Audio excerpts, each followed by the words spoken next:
नमस्कार, मी रचना लचके बागवे 365 दिवस 365 स्टोरी आपण कव्हर करतो. या निमित्ताने रोज वेगवेगळ्या क्षेत्रातल्या लोकांच्या आपण मुलाखती घेत असतो. आणि आज आपल्या सोबत आहेत अनिरुद्ध बडवेजर, जे सोलापूर येथील एक नामवंत न्यूजपेपर पंढरी संचार येथे ते कार्यकारी संपादक आहेत. गेली 25 वर्ष ते या क्षेत्रात काम करतात. त्याचसोबत राष्ट्रसंचार या न्यूजपेपरचे ते एडिटर आहेत. अधिक माहिती आपण त्यांच्याकडनं जाणून घेऊया. नमस्कार सर. नमस्कार, नमस्कार. सर तुमच्या जीवन प्रवासाबद्दल थोडी आम्हाला माहिती द्या. दैनिक पंढरी संचार हे एका साप्ताहिकापासून याचा जन्म झाला. 1975 साली साप्ताहिक पंढरी संचार सुरू झालं. 25 वर्षाच्या सलग अखंड प्रकाशनानंतर 1997 साली दैनिक पंढरी संचार या वर्तमानपत्राचा जन्म झाला. माझे वडील बाळासाहेब बडवे यांनीच त्यांच्या संपादकत्वाखाली हे वर्तमानपत्र सुरू केलं. 75 ते 2005 पर्यंत हे जवळपास त्यांनी चालवलं.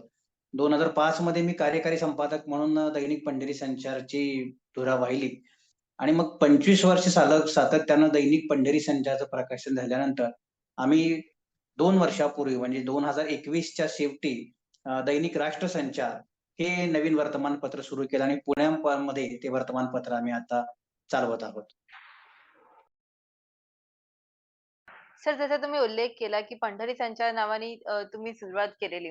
हा जो न्यूजपेपर आहे, हा एक ग्रामीण भागातला न्यूजपेपर असून तुम्ही आता शहरी भागामध्ये काम करतायत. तर ग्रामीण ते शहर हा जो प्रवास आहे, कारण का राष्ट्रसंचार जे आहे ते एक ग्रामीण बेस घेऊन आता शहरामध्ये काम करतंय. पुण्यासारख्या मोठ्या शहरात ते काम करताय. तर त्याच्याबद्दल थोडी माहिती द्या. बेसिकली कसं आहे, की सगळ्या पत्रकारितेचा जो गाभा आहे, जो सार आहे, जो ओरिजिन आहे, जे मूळ आहे, जे जननी आहे, ज्या घटनांचं ज्याला आपण म्हणतो, की जे तर त्याचं उदात्तीकरण खऱ्या अर्थानं होतं, जिथे ती घटना घडतात, तो सगळा ग्रामीण स्तर आहे. आज ही वैश्विक पत्रकारिता आपल्याला दिसत असली तरी त्याच्या लहान-सहान घटना आणि ज्यांची स्पंदन आहेत ना, ती ग्रामीण स्तरावरती जन्म घेतात.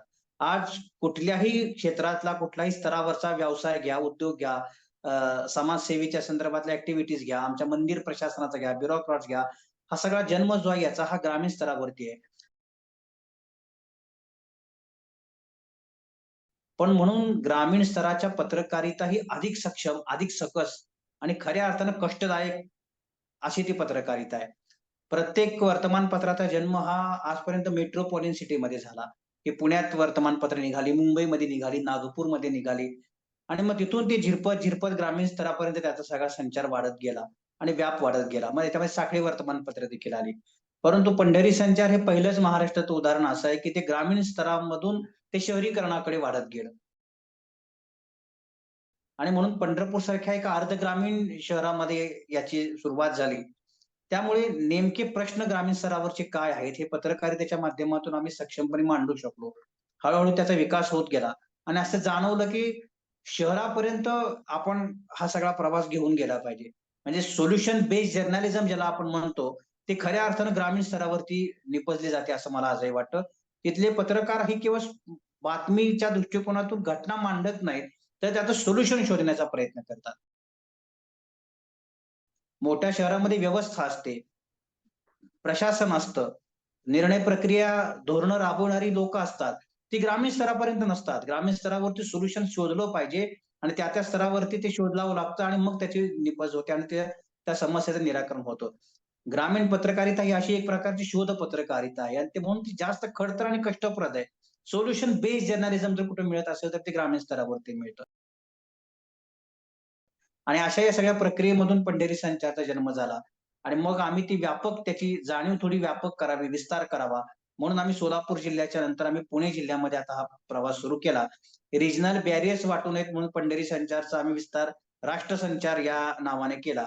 आणि राष्ट्रसंचारचा जन्म 2 वर्षापूर्वी पुण्यामध्ये झाल्यानंतर आज जवळपास 50,000हून अधिक सदस्य या राष्ट्रसंचारचे झाले. आणि मी त्यामुळे 2.5 लाखाच्या वर रीडरशिप आता या ठिकाणी इथे निर्माण झालेली आहे. सर जसं तुम्ही बोलल्याप्रमाणे, की कोणत्याही वृत्तपत्राची जी सुरुवात होते, ती लोकांपर्यंत माहिती पोहोचवणं किंवा लोकांचं जे प्रॉब्लेम्स आहेत, ते लोकांपर्यंत पोहोचवणं आणि त्याच्यावर सोल्युशन काढणं ह्याच्याकरता वृत्तपत्र आहे. पण आज आपण बघतोय, की अनेक जे न्यूजपेपर्स आहेत किंवा वृत्तपत्र आहेत, ते कमर्शियलाइज जास्त झालेले आहेत. मग त्या सगळ्याच बातम्यामध्ये पेड ॲडव्हर्टाइजमेंट्स किंवा पेड आर्टिकल्सचं प्रमाण जास्त वाढलेलं आहे आणि कुठेतरी जो सर्वसामान्य माणसांचा जो आवाज आहे किंवा त्यांची जी बातमी आहे ती लोकांपर्यंत पोहोचत नाही. तर याबद्दल तुम्हाला काय सांगायचं आहे? खरी गोष्ट आहे. ही खरं तर एका सकस नागरिकत्वाच्या दृष्टिकोनातून आपण पाहिलं तरी खंत आणि ही वेदना आहे. पण असं आहे की अ, पत्रकारितेवरती म्हणा किंवा एकूणच वर्तमानपत्रावरती भांडवलदाराचं आज वर्चस्व मोठ्या प्रमाणामध्ये आहे. वर्तमानपत्रामध्ये हे भांडवलदार म्हणजे आपण जाहिरातदार त्यांना थोडक्यात म्हणूयात. आणि या जाहिरातदाराचं वर्चस्व आहे कारण त्याच्यावरती हा सगळा डोलारा उभा करावा लागतो. कुठल्याही संपादकाला आणि एखाद्या प्रकाशकाला. कारण दिवसेंदिवस वर्तमानपत्र चालवणं हे अत्यंत खडतर असतं. आपल्या समोर येणारं वर्तमानपत्र हे ₹6 ते ₹7 ला विकलं जातं. परंतु त्याची प्रोडक्शन कॉस्ट आज जर आपण एखादा 20 पानाचं बहुरंगी वर्तमानपत्र घेतलं, तर मार्केट प्राइस प्रमाणे आज त्याची प्रोडक्शन कॉस्ट आहे, ते जवळपास ₹32 ते ₹37 आहे. ₹37 चं वर्तमानपत्र आपल्याला ₹6 ला द्यायचं आणि मग बाकी सगळी टाकणावळ, त्याचं एजन्सी हे सगळं गेल्यानंतर त्याचे ₹2 त्या प्रोडक्शन हाऊसला किंवा त्या प्रकाशक संस्थेला मिळतात. त्यामुळे अत्यंत अवघड सर्कस आहे आणि म्हणून याला जाहिरातदारांचा सपोर्ट गरजेचा आहे. त्यामुळे आपसूकपणाने जाहिरातींचा याच्यावरती एक प्रकारचं बॉदरेशन येतं. जाहिरातदार आणि भांडवलदारांचं प्रभुत्व निर्माण होतं आणि त्यांच्या चालीनं चालावं लागतं. पण असं जरी असलं तरी मी तुम्हाला मगाशी म्हणलं, की खऱ्या पत्रकारितेचा आत्मा जगवणारं ज्याला आपण एक "येथे पाहिजे जातीचे" असं म्हणतो, की खऱ्या अर्थानं पत्रकारिता ही जात-कुळी मानून काम करणाऱ्या संपादकांची परंपरा या महाराष्ट्राला लाभली. नानासाहेब परोळेकरांची, ग. माडगुळकरांची, आचार्य अत्रेंची परंपरा आहे तिला, की ज्यांनी भांडवलशाहीचे वर्चस्व झुगारून दिलं आणि खऱ्या अर्थाने सकसपणा त्याच्यासमोर आणला. पत्रकारितेमधलं मर्म समोर आणलं. लोकांच्या यातना, लोकांच्या वेदना आणि त्याच्यावरती समस्यांच्या त्यावरती निराकरण करण्यासंबंधित शस्त्र आणि अस्त्र जर खऱ्या अर्थाने पत्रकारांनी उचललं, तर लोक तुम्हाला 100% त्याला सपोर्ट करतात. आणि म्हणून लोकांच्या जितकी जवळ जाणारी पत्रकारिता तुम्ही करू शकाल, ते वर्तमानपत्र लोकांच्या मनामध्ये जितकं रुजू शकेल, तितकं तुम्ही जाहिरातदारांच्या दबावापासून दूर राहू शकता, असं माझं मत आहे. आणि म्हणून लोकांच्या पसंतीचं वर्तमानपत्र, सोल्युशन बेस्ड जर्नलिझम करणारं वर्तमानपत्र, हे आपण प्रकाशित करू शकतो का? असा हा एक शोध आहे. सर तुमच्या वडिलांनी पंढरी संचारची सुरुवात केली. तर अगदी लहानपणापासून मला वाटतं तुम्ही घरातूनच पत्रकारितेचा जो बाळकडू आहे ते तुम्हाला मिळालं असेल. कारण का अगदी लहानपणापासून तुम्ही पत्रकारिता कशी असते किंवा मीडिया कसा चालतो हे तुम्ही पाहिलं आहे. तर अ, इतक्या वर्षामध्ये काय बदल तुम्हाला जाणवतात एकूणच मीडिया या क्षेत्रामध्ये? खरं तर हे बदल खूप सकारात्मक आणि चांगले बदल आहेत असं मी खरं तर मानतो.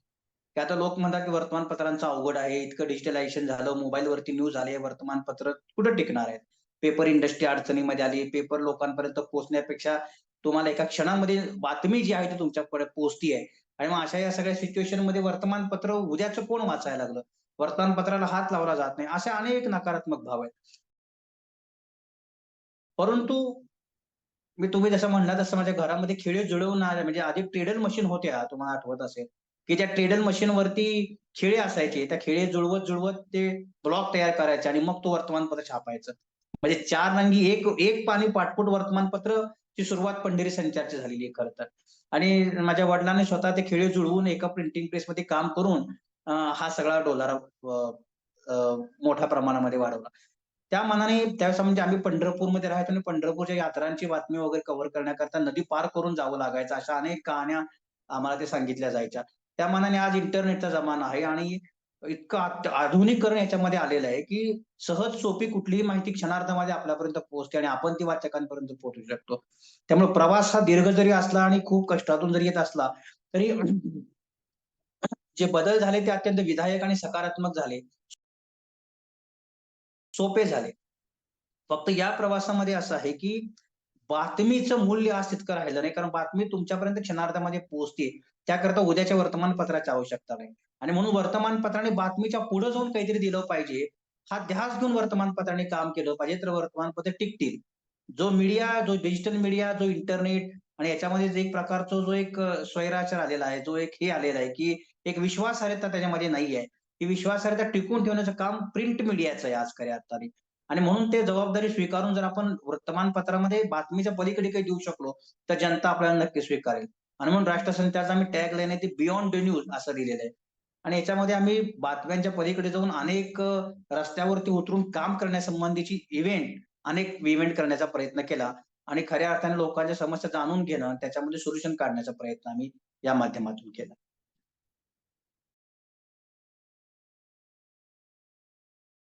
गेली अनेक वर्ष तुम्ही या क्षेत्रात काम करताय. तर काही अनुभव तुम्हाला आले असतील कारण का तुम्ही अनेक लोकांना भेटता, अनेक अ, पॉलिटिशियन्सची तुम्ही मुलाखती घेता किंवा इतर सगळ्याच समाजातल्या घटकांना तुम्ही भेटत असतात. तर काही अनुभव तुम्ही आपल्या प्रेक्षकांसोबत शेअर करू शकता का? हां, अनुभव म्हणजे असं असतं, की सातत्याने चांगल्याचा शोध घेणं, मांगल्याचा शोध घेणं आणि संवेदनशीलता शोध घेणं राजकारण्यांमध्ये, समाजकारण्यांमध्ये हा एक प्रवास राहिला. माझा असं नाही, सर्वच वर्तमानपत्रामध्ये आणि इतकं मळभलेलं वातावरण आहे सिस्टमच्या अतिशय ज्याला आपण पोडगेपणा म्हणतो, एक असंवेदनशीलता म्हणतो. हा सगळा असा असताना देखील काही त्याच्यामध्ये ज्याला आपण म्हणतो, की मोत्यातील शिंपले सापडावेत असे काही संवेदनशील माणसाचं दर्शन या प्रवासामध्ये घडतं आणि ते खऱ्या अर्थाने आपल्याला प्रेरणादायी ठरतं. आणि मग ही पत्रकारिता कुठेतरी सफल होतीये बाबा, असं आपल्याला एक समाधान त्याच्यामध्ये लाभतं. मला असं वाटतं, की जेव्हा आम्ही BPSC संदर्भामध्ये विचार केला, म्हणजे मी 2-3 उदाहरणं सांगेन, की जेव्हा bureau of parliamentary training and studies ही एक संसदीय कार्य समितीचा अभ्यास करणारी समिती आहे.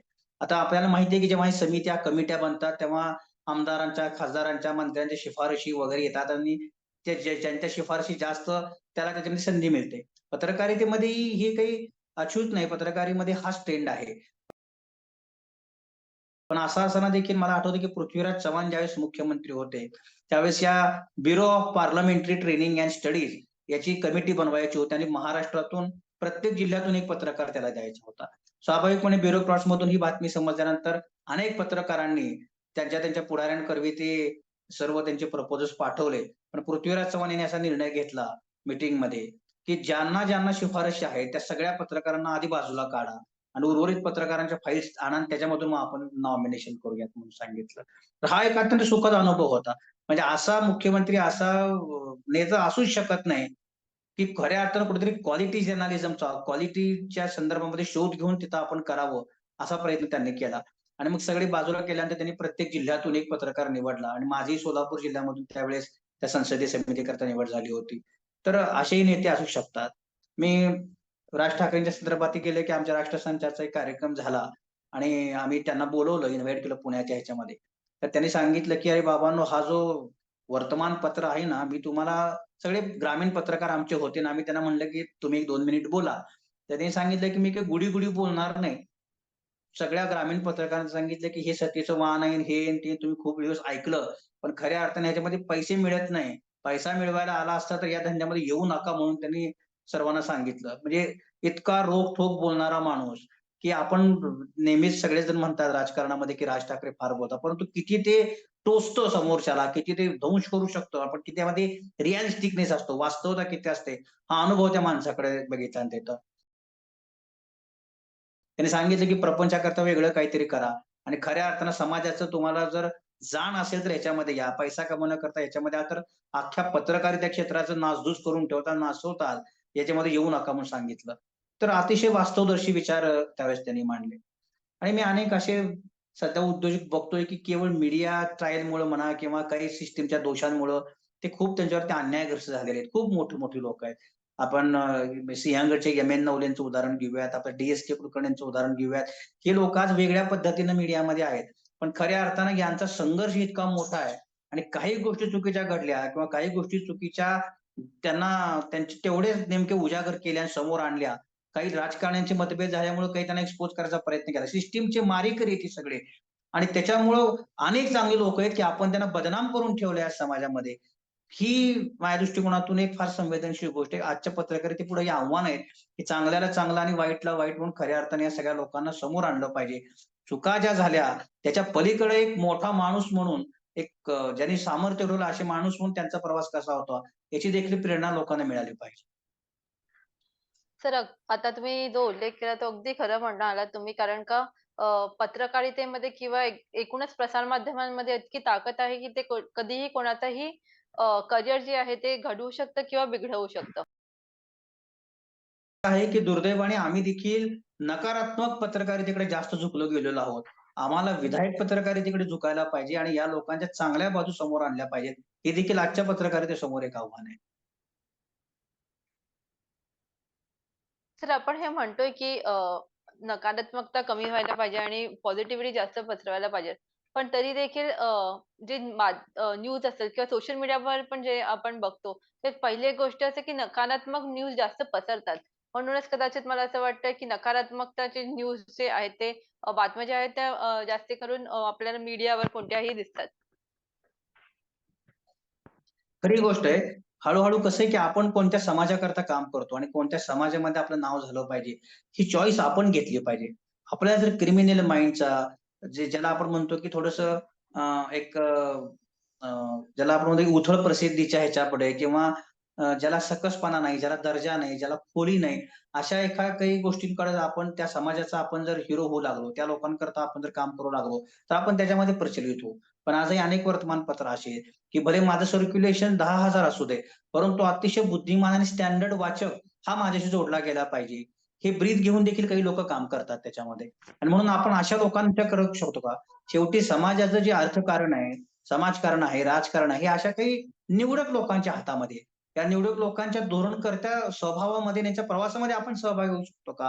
हे देखील त्या बातमीदारांनी, त्या वर्तमानपत्रांनी पाहिलं पाहिजे. म्हणजे आपलं वर्तमानपत्र लहान माणसाने वाचू द्या, परंतु हे धोरणकर्त्याने वाचलं पाहिजे, बुद्धिजीवी माणसाने वाचलं पाहिजे आणि म्हणून त्याला आपण कितपत सहयोग करू शकतो किंवा त्याचं प्रतिबिंब आपण कसं आणू शकतो. शेवटी बहुहित हे जमवणं महत्वाचं आहे. बहुहित कशामध्ये आहे? आज एखादी आता कालच आपल्या गणेशोत्सवामध्ये दंगल झाली, सिंहगड काही गोष्टी झाल्या, दगडफेक झाली. याच्याही पलीकडे दगडूशेठ हलवाई गणपतीचं विसर्जन मागच्या वर्षी अक्षरशः म्हणजे तो पक्ष पंधरवडा सुरू झाला होता आणि त्याच्यामध्ये विसर्जन झालं. त्यावेळेस चांगली प्रथा पडली, की लोक उशिरा सुरू केली. मिरवणुकीचा कालावधी कमी केला, पण लवकर केलं.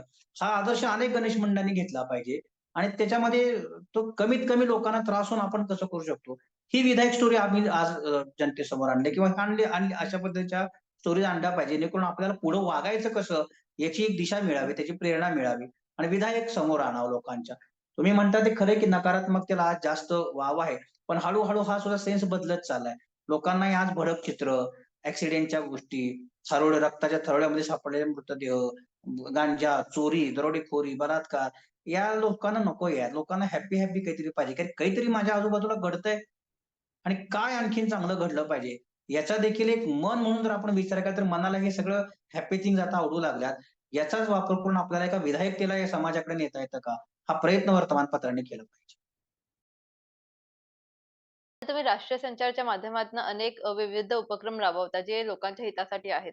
तर त्याच्याबद्दल थोडी माहिती द्या? हो. मी जसं तुम्हाला म्हणालो, की वर्तमानपत्राची आज खरंच गरज किती आहे? हा आधी आम्हाला प्रश्न विचारला पाहिजे. की आज तुम्ही स्टॉलवरती गेल्यानंतर जवळपास 20 एक वर्तमानपत्र असतात. एक माणूस 20 वर्तमानपत्र वाचू शकतो. तो नाही वाचू शकत. त्याही पूर्वीचा प्रश्न असा आहे, की या 20 वर्तमानपत्रामध्ये जे काही आहे, ते त्याला आदल्या दिवशी समजलेलं आहे ना. तुमच्या टीव्हीवरून, तुमच्या चॅनल्सवरून, तुमच्या डिजिटल मोबाईलवरून, तुमच्या हातामध्ये जे मोबाईल आहे तिथून, या सगळ्या बातम्या त्याला समजल्या. फक्त त्याची विश्वासार्हता करण्याकरता म्हणून त्याला दुसऱ्या दिवशी वर्तमानपत्राची गरज आहे. आणि म्हणून वर्तमानपत्राच्या इंडस्ट्रीला आज थोडीफार उतरती कळा जी लागलेली आहे. ते खप कमी झालंय, जे थोडंसं ग्लॅमर कमी झालं, ते त्याच्यामुळे झालंय, की आम्ही तोच-तोपणामध्ये गुंतत गेलोय. पारंपरिकतेमध्ये गुंततोय. नाही, ह्याला नवीन साथ ठेवला पाहिजे. जर तुम्हाला म्हणतो वाटतं, की आधी आपण चुलीवरती जेवण करायचो, स्वयंपाक करायचो आणि आता पुन्हा गॅस आले, नवीन सगळं हे आलं. पण आता पुन्हा चुलीवरचं जेवण हे प्रसिद्ध होऊ लागलंय. पुन्हा गड किल्ल्यावरचं ते सहली ते प्रसिद्ध होऊ लागलं. म्हणजे प्रत्येक वेळेस परिवर्तन करत असताना जुन्याला नव्याचा साथ चढवला पाहिजे. मग सगळं जग जर असं म्हणजे आधी रेडिओ होते, रेडिओ बंद पडले, पुन्हा एफ-एम आले. पण एफ-एम जरी आले तरी पुन्हा रेडिओच त्या माध्यमातून परत आला. टीव्हीचं युग संपलं नाही, पण कमी झालं आणि रेडिओ त्याच्यामधून आला. म्हणजे हे सगळं नवीन पर्व, नवीन कात घेऊन आपण पुढे टाकतो. पण वर्तमानपत्रांनी हे बदललं पाहिजे. आणि म्हणून आम्ही असा विचार केला, की वर्तमानपत्र लोकांच्या पुढे जाण्यापेक्षा ॲक्टिव्हली लोकांना आपण त्याच्यामधून जोडून घेऊया. आणि म्हणून एक ॲक्टिव्हिटी बेस्ड न्यूजपेपर म्हणून आम्ही राष्ट्रसंचार रुजवण्याचा प्रयत्न केला.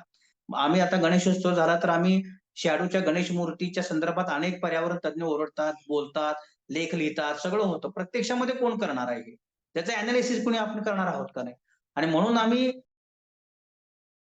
बाप्पा होळीत आई हा उपक्रम राबवला आणि लहान मुलांनी त्याच्या आईसोबत सहभागी व्हायचा आणि शाडूच्या गणेश मूर्ती बनवायच्या.